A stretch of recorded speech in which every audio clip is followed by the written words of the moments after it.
Time is a funny thing. We all have the same 1,440 minutes in the day, but we all use them in very different ways. One thing that we all have in common, though, is the tendency to put off decisions when there is no urgency. I remember a time during COVID that my son was taking an online college course. This was a writing course, and the teacher had assigned a paper to the class that was due in, I think, somewhere around 2 weeks. The paper required footnotes, a bibliography, and research, and it was a rather lengthy assignment. My son was eating dinner with us one night and mentioned that he wouldn't be hanging out with the family because he had a paper due. Oh, we were so proud of him. I mean, he was taking the initiative to be mature enough to work on his paper instead of hanging out with the family. We asked him, when was the paper due? And he said, midnight. Then he proceeded to tell us how involved it was and that it was a large percentage of his grade. Well, how much have you done? I asked. Oh, Dad, I haven't started yet, he proclaimed with a smile. Wow, so much for being a proud parent. My wife and I couldn't believe our ears. Now, when you really think about it, my son isn't unusual in this thinking, is he? When it comes to human beings, we don't seem to be in a hurry to do anything until the time is getting ready to run out. It just seems to be in our nature to procrastinate.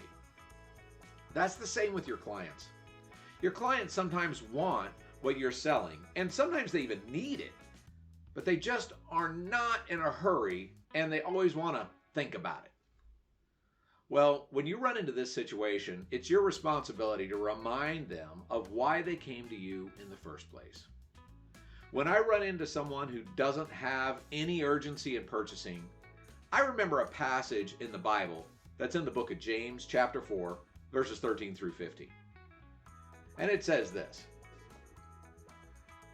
Now listen, you who say, today or tomorrow we will go into this or that city, spend a year there, carry on business, and make money. Why, you don't even know what will happen tomorrow. What is your life? You are a mist that appears for a little while and then vanishes. Instead, you ought to say, if it's the Lord's will, we will live and do this or that.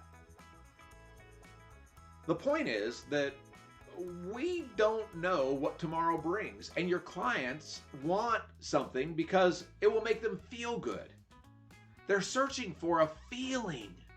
If you truly believe that you have the best product for them and that it will make them achieve the feeling that they're looking for, it's your duty to help them get what they want.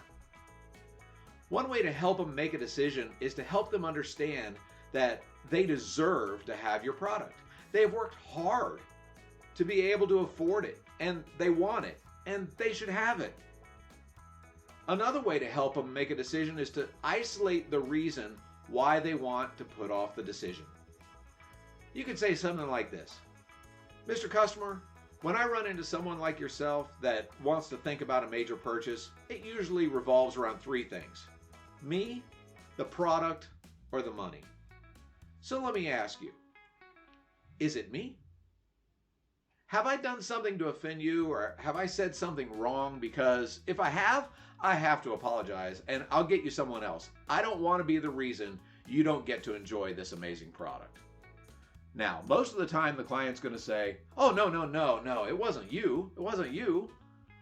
So then you follow up with, well, what about the product? You mentioned that you wanted it so that you could do this or that. So you think this is what you want. If there was one thing, just one thing you could change about this product, what would it be? Now you just want to wait for the answer, because there might be something they don't really like about your product or something that's really standing in their way. But if there isn't, if you ask that question and you get to the end and there isn't anything, the last thing you want to ask is, well, let me ask you a question. Mr. Customer, is it the money? If I could show you a way that you could afford this product and help you fit it into your budget, would you consider going ahead and taking it home today? Most of the time, you'll get somebody that'll say, yeah, it's the money, and yeah, I just can't afford it. And That's an easy thing to overcome. You just have to find a way to make it make sense to them so they can justify moving forward. You must always remember that it is your responsibility to serve your client. Serving them means helping them get the right product for their application. When you give them permission and a reason to make the decision that you know is right for them, they will not only get the feeling that they desire, they will transfer that feeling onto you.